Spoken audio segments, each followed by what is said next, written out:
Com certeza você já viu manchetes do tipo: se você comer uma salsicha, você perde 36 minutos de vida. Ou se você comer bacon, você aumenta em 20% a chance de ter câncer coloretal. Talvez você não tenha escutado essa, mas você sabia que existe uma correlação muito próxima entre a quantidade de filmes que o Nicolas Cage lança por ano e os afogamentos em piscina nos Estados Unidos? Pois é, parece brincadeira, mas existe. E eu vou mostrar para vocês nesse vídeo de hoje como os estudos de epidemiologia nutricional são, sem sombra de dúvidas, os piores estudos que tem. Mas infelizmente são eles que ganham a mídia e acabam convencendo você a tomar medidas que não dizem muito respeito a uma melhor saúde. Fica comigo e aprende como distinguir um estudo epidemiológico de um ensaio clínico randomizado para que você nunca mais caia nessas armadilhas. Para entender onde é que os estudos epidemiológicos se encaixam, você deve conhecer a pirâmide de evidências científicas. Você pode observar que na base dessa pirâmide você tem os estudos in vitro e estudos em animais. E no topo da pirâmide você tem os ensaios clínicos randomizados e as meta-análises. No meio do caminho você tem os chamados estudos de coorte,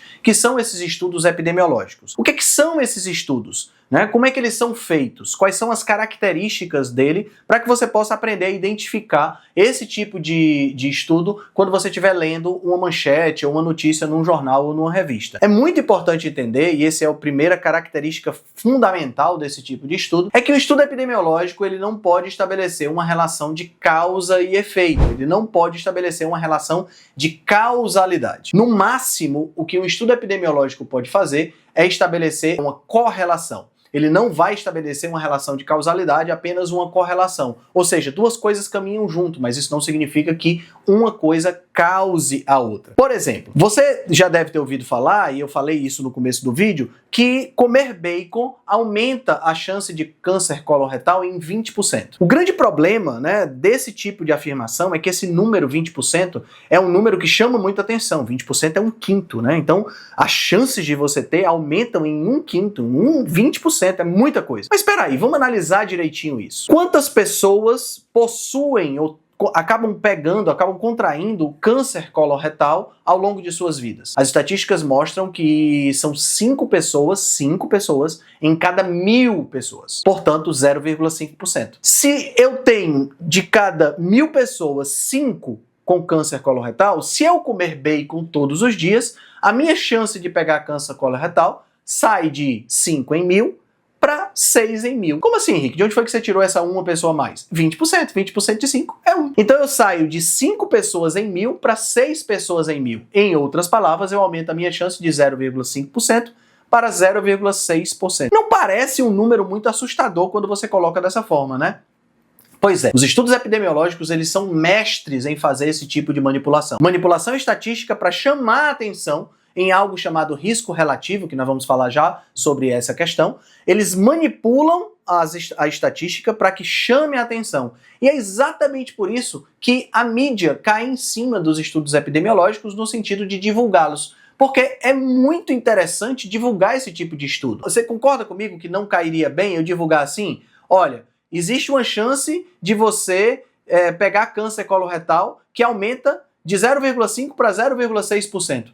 Ué, eu vou continuar comendo bacon, porque não faz sentido nenhum. Mas quando eu falo 20%, você concorda que tem uma ampliação. Então, são estatísticas que no frigir dos ovos, na realidade, não valem muita coisa. Um outro grande problema dos estudos epidemiológicos, essa questão da correlação e não da causalidade, é que, na prática, estatisticamente falando, eu posso fazer correlações entre absolutamente qualquer coisa. Existe um site na internet, que eu vou deixar o link aqui para vocês, existe um site na internet que tem diversas correlações que nós chamamos de correlações espúrias. E eu vou passar duas aqui interessantes para vocês. Você sabia que o consumo de margarina nos Estados Unidos se correlaciona diretamente com a taxa de divórcios no estado do Maine? Pois é, olha o gráfico. A correlação, pessoal, é quase de 1 para 1. Então imagina, será que eu devo sugerir a dieta do casamento feliz para as pessoas? Claro que não. Mas eu vou dar outra estatística interessante. Você sabia que a quantidade de filmes que o Nicolas Cage lança por ano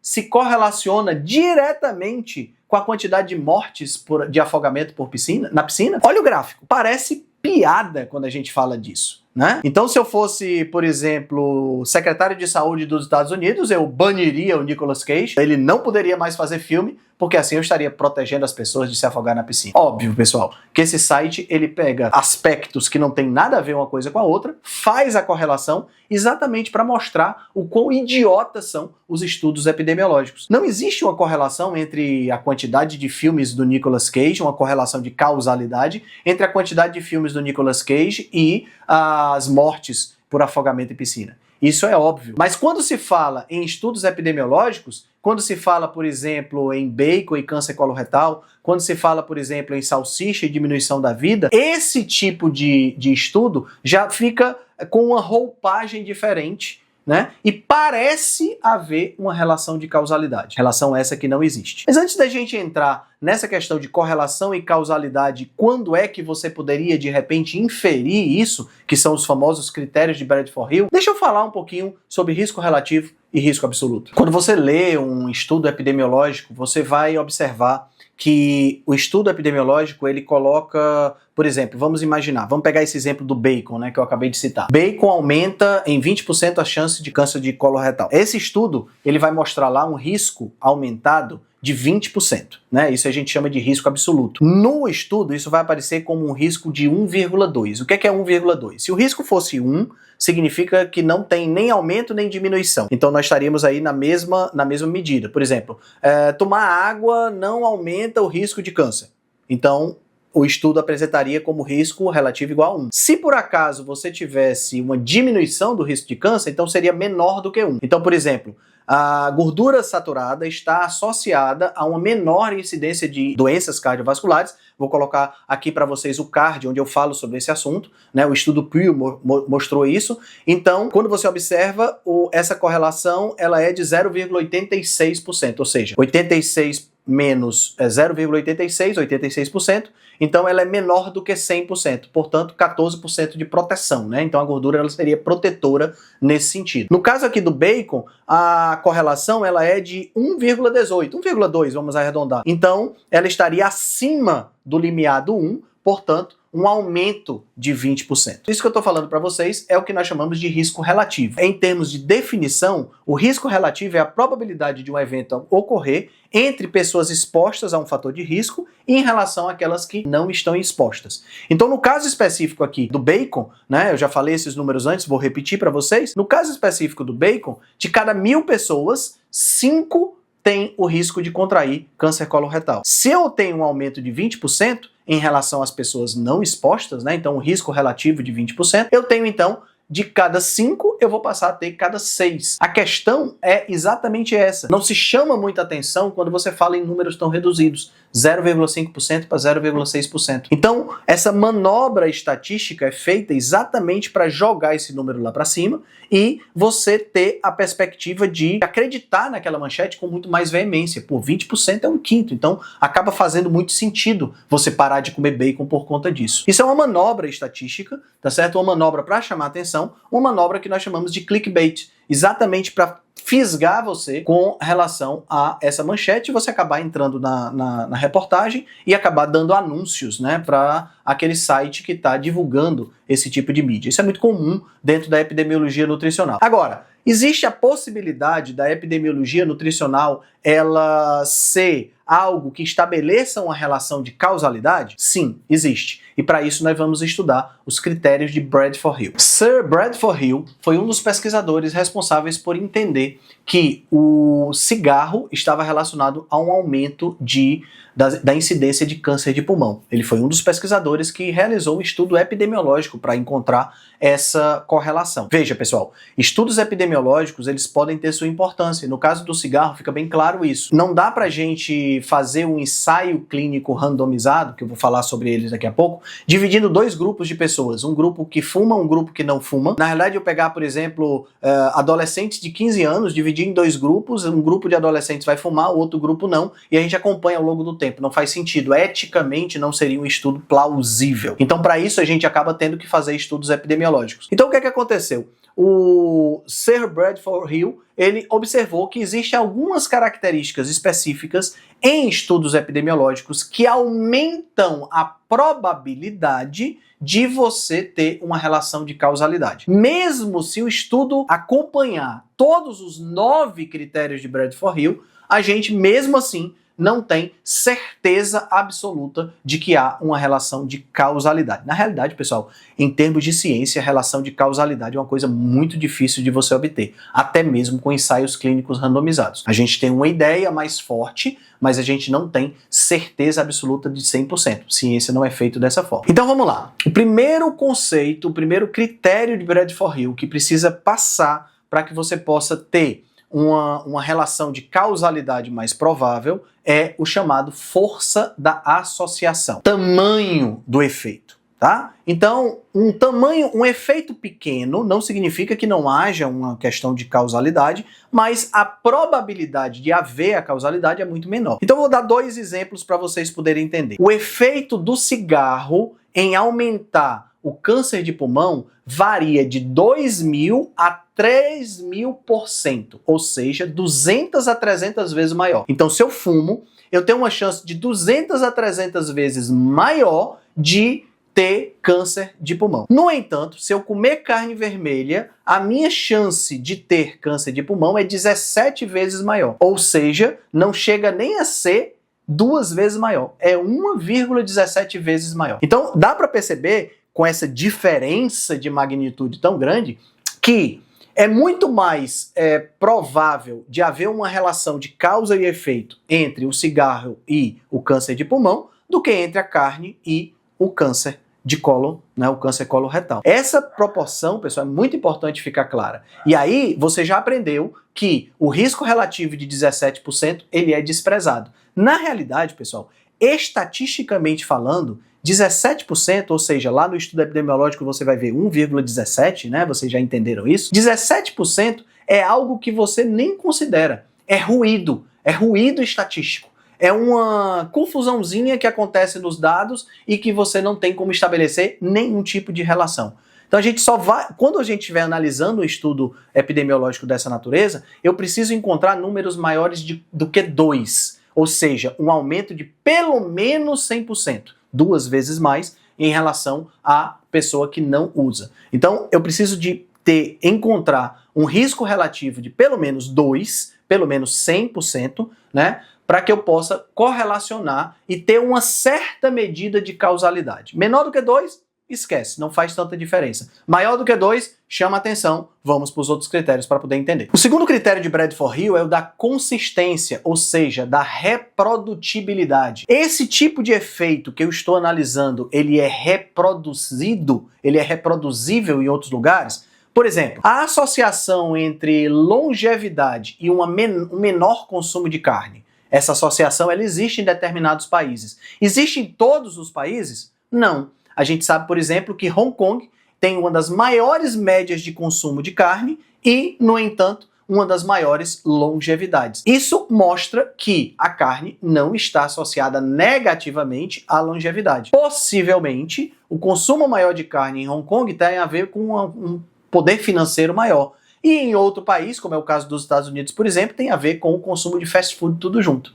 Né? Então, a reprodutibilidade ela é importante. Eu preciso ter uma uniformidade, uma consistência dos dados para que eu possa considerar um efeito de causalidade. O terceiro conceito de Bradford-Hill é o da especificidade. O que é que esse conceito diz? Esse conceito diz que quanto mais específica for a associação entre um fator e um efeito, maior será a probabilidade de relação causal. Então vamos pensar aqui na gripe. Vírus da gripe e gripe. Nós sabemos que o vírus da gripe está intimamente associado à gripe. O vírus da gripe ele aparece no sangue das pessoas, ele aparece nos pulmões da pessoa quando ela está gripada. Portanto, uma especificidade muito grande, o que coloca aí dentro de uma perspectiva causal muito maior. O quarto conceito, o quarto critério de Bradford-Hill é muito fácil de entender, é o conceito da temporalidade. Ou seja, a causa tem que preceder o efeito. Então, o câncer de pulmão é o efeito. A causa é o cigarro. Não tem como eu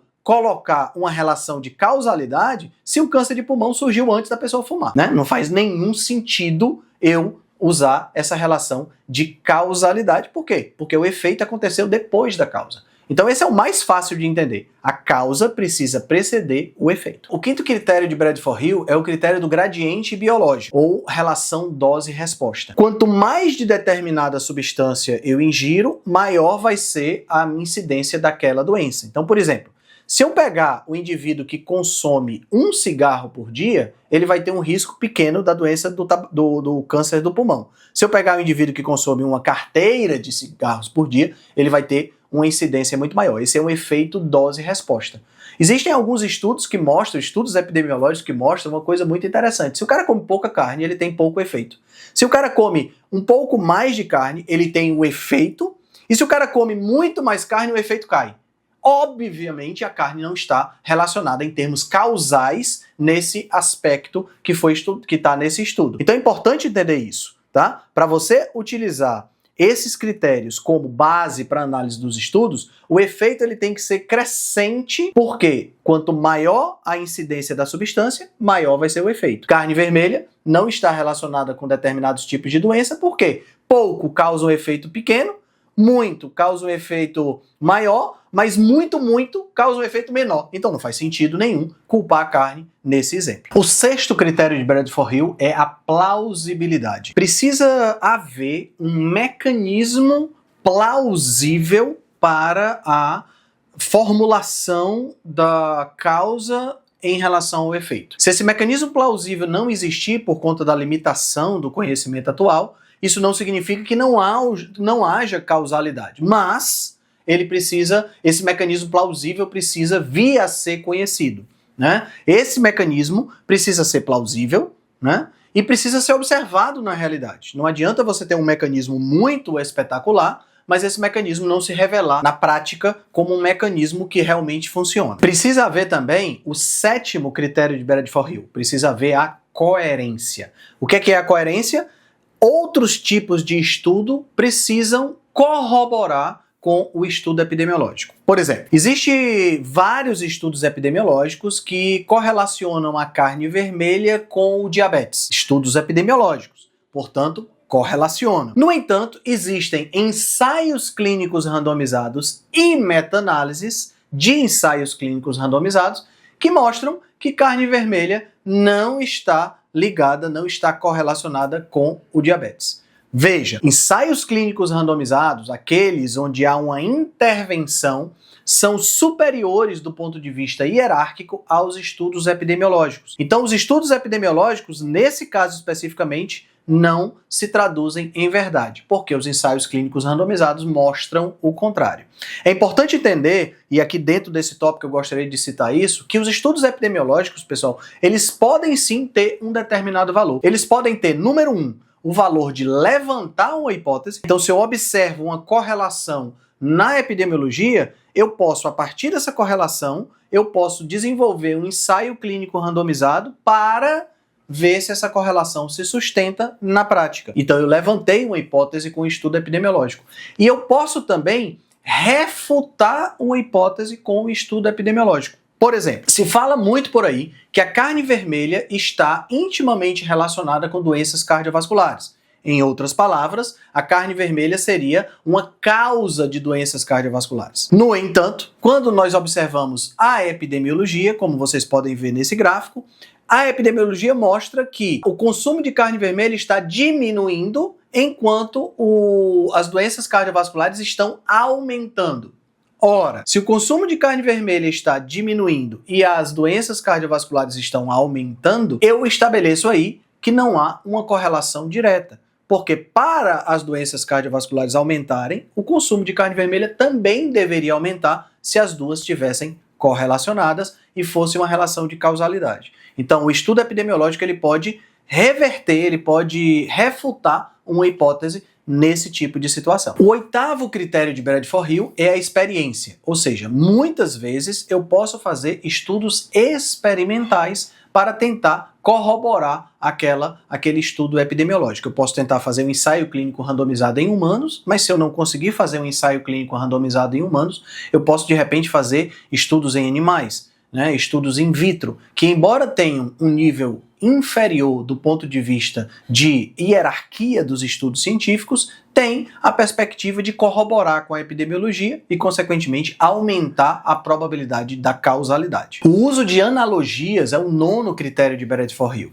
Fazer analogias que sigam recomendações lógicas, sigam argumentações lógicas entre a associação em questão e outras associações pode ser um fator interessante para aumentar a incidência, a probabilidade de que você tenha causalidade entre dois pontos. Então, assim, são 9 critérios de Bradford-Hill que a gente descreveu aqui brevemente e que você precisa conhecer para você destrinchar esse estudo, o estudo epidemiológico, e saber se ele realmente pode estabelecer uma relação de causalidade, como tem sido muito observado aí. Mas veja só, será que basta isso? Não, tem algumas outras dicas interessantes também para você observar o estudo epidemiológico. Uma das falhas dos estudos epidemiológicos é exatamente a forma como eles são feitos do ponto de vista da nutrição.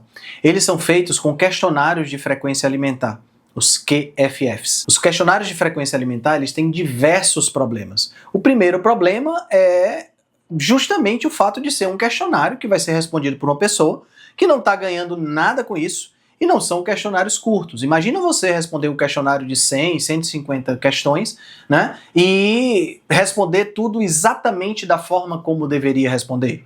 Não, muito provável que você não vai. Vai responder, sei lá, as 10 primeiras perguntas de uma forma mais objetiva e depois você vai chutando lá números que você mesmo nem lembra.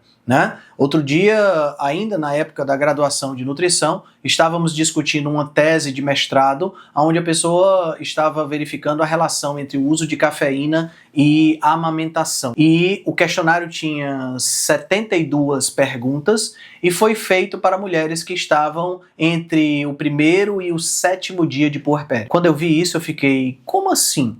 Como é que eu posso basear a minha pesquisa num questionário feito com uma mãe de primeira viagem que está entre o 1º e o 7º dia de puerpério? Não faz absolutamente sentido nenhum. É óbvio que essa mãe não vai responder o questionário como deveria responder. Ela vai responder super rápido porque tem um menino chorando e porque ela mesma está super cansada logo após por conta do começo do puerpério. Então, são esse tipo de coisa que faz com que os questionários de frequência alimentar sejam péssimas ferramentas. Além disso, eu posso enviesar o questionário de frequência alimentar da maneira como eu quiser. Por exemplo, eu posso colocar carne processada junto com carne não processada. Eu posso colocar carne junto com hambúrguer, com sanduíche hambúrguer. Ou seja, não são coisas idênticas. É muito diferente de eu comer um hambúrguer com pão, com batata frita e com Coca-Cola, do que eu comer apenas a carne, que foi assada na airfryer, por exemplo. São coisas totalmente diferentes, mas eu posso colocar isso junto se eu quiser enviesar o meu questionário. Por exemplo, em um estudo recente, que eu vou comentar aqui ainda, foi associado a menor mortalidade o uso de óleos vegetais. Adivinha quem estava no grupo dos óleos vegetais? O azeite de oliva. Colocar azeite de oliva no mesmo grupo de óleo de soja não faz nenhum sentido. Então, além disso, a gente tem também o viés do paciente saudável. O que é o viés do paciente saudável? O viés do paciente saudável é você pega as diretrizes, o pensamento corrente atual e extrapola para as pessoas. Por exemplo, o que é o pensamento corrente atual? O pensamento corrente atual diz que você deve usar óleos vegetais para não ter problemas do coração, que você deve usar margarina, e diz também que você deve comer muita salada, e diz também que você não deve comer carne vermelha, e diz também que você não deve fumar, que você deve praticar exercício. Aí quando você vê o estudo populacional, o estudo epidemiológico, você vê que o grupo que comia menos carne também era o grupo que fazia mais exercício. Por que o problema relacionado à questão da saúde era a diminuição de determinado fator de saúde era por conta de comer menos carne e não porque fazia mais exercício? Não tem, estatisticamente, não tem como você separar essas coisas. Então esse viés acontece também pro lado contrário. As pessoas que comem mais carne também são as pessoas que são mais contraventoras, que usam menos cinto de segurança, que fumam mais, que estão com mais sobrepeso.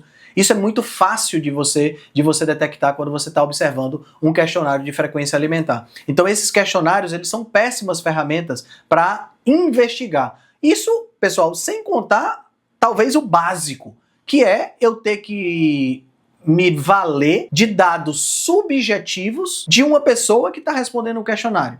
Já pensou? Como é que eu vou ter a perspectiva de fazer um estudo baseado na subjetividade da pessoa que está respondendo o questionário? Por mais que essa pessoa queira responder o questionário da forma correta, eu estou me baseando na opinião dela, estou me baseando no que ela lembra, estou me baseando na subjetividade dela.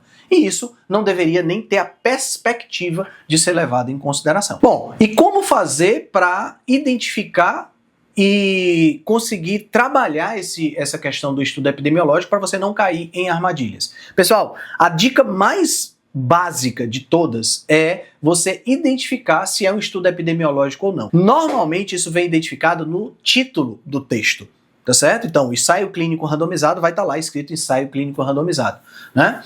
Mas uma ferramenta que é muito importante para você analisar, e talvez a mais simples de todas, é você analisar o que nós chamamos de tabela 1. A tabela 1, no estudo científico, quer seja um ensaio clínico randomizado, quer seja um estudo epidemiológico, ela é uma tabela que tem a característica dos grupos analisados. Então, quando você analisa a tabela 1, você vai ver que lá você vai ter as características do tipo idade, peso, se fumava, se não fumava, quantos fumantes eram, o que é que comia, qual era o nível de colesterol. Dependendo do que for o estudo, você vai observar isso lá. E, ao mesmo tempo, você vai observar que o grupo A, B e C, né, que o grupo que comia, sei lá, o grupo que comia manteiga, no grupo A, que era o que comia menos manteiga, o que comia médio, o que comia muito. O grupo B, que comia pequena quantidade, média quantidade, maior quantidade de óleos vegetais. Você vai ter lá a tabela. Olhando para essa tabela, você vai conseguir interpretar, por exemplo, quando que diz respeito a peso, as pessoas que comiam mais manteiga, eu estou usando esse estudo como exemplo, tá, pessoal? A pessoa que comia mais manteiga tinha peso maior ou menor? Aí você vai ver lá no estudo, pô, tinha peso maior. Então, você já sabe que tem um viés muito grande aí, né? Eram pessoas mais pesadas, mais obesas, né? A pessoa que comia menos manteiga era menos fumante.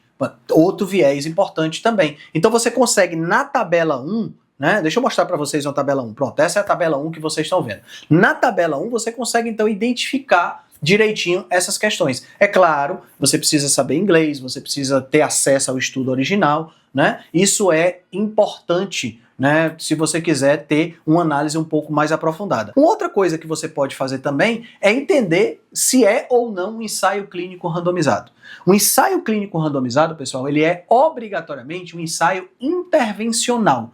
Há uma intervenção, não é um estudo observacional. Ou seja, eu não simplesmente observo as coisas, eu vou intervir. Então, o ensaio clínico randomizado, ele divide dois grupos de pessoas que precisam ser homogêneos, precisam serem divididos aleatoriamente, tá? E eu intervenho nesses grupos. Ou seja, eu tenho um grupo controle, que não há intervenção nenhuma, e tenho um grupo de análise, né, um grupo experimental, que é onde eu faço a minha intervenção. Então, por exemplo, no caso do estudo observacional, ou melhor, o ensaio clínico randomizado para verificar se a carne causa diabetes. Um grupo não vai comer carne, é o grupo de experimental, e um grupo vai comer carne, que é o grupo de controle, né? Então o grupo de controle está comendo carne, o grupo experimental não está comendo carne, e a gente depois vê ao longo, sei lá, de 1 ano, 2 anos, 3 meses, a gente vê os marcadores de diabetes se bateram. Então a gente precisa fazer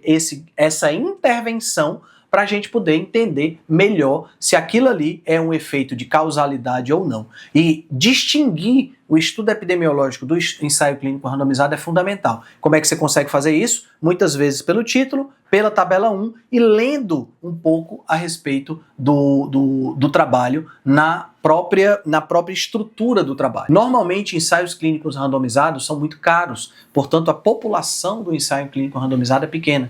Estudos observacionais normalmente são com muitas pessoas, claro, a não ser que sejam estudos com doenças raras, aí você não tem muita pessoa mesmo, mas estudos com 10 mil, 15 mil, 20 mil pessoas, normalmente são estudos epidemiológicos, embora existam ensaios clínicos randomizados também com essa quantidade. Passou de 100 mil, é muito pouco provável que você tenha um ensaio clínico randomizado. A maior probabilidade é de ser um estudo epidemiológico, mas isso também precisa ser observado com muita atenção. Então, pessoal, eu espero que com essas informações vocês tenham finalmente entendido que o ensaio clínico randomizado é, sem sombra de dúvida, superior ao estudo epidemiológico, e que o estudo epidemiológico, ele, no ponto de vista da nutrição, ele não deveria nem existir. Quanto mais ser patrocinado por instituições que nós pagamos. como é o caso, por exemplo, da Anvisa ou verbas que são passadas para as faculdades. Estudos epidemiológicos são péssimos do ponto de vista nutricional, e fica aqui também o recado para a mídia científica que fica ressaltando estudos de epidemiologia nutricional quando poderia estar se concentrando em coisas muito mais válidas e, o mais importante de tudo, em descobrir, investigar realmente a causa das coisas. Estudos epidemiológicos são uma verdadeira piada na ciência da nutrição e deveriam ser completamente extirpados. E assim, quando a gente pensa, pessoal, que tem revista científica, Nature, JAMA, BMJ, que publica esse tipo de porcaria, aí a gente vê que a ciência realmente está cada vez pior.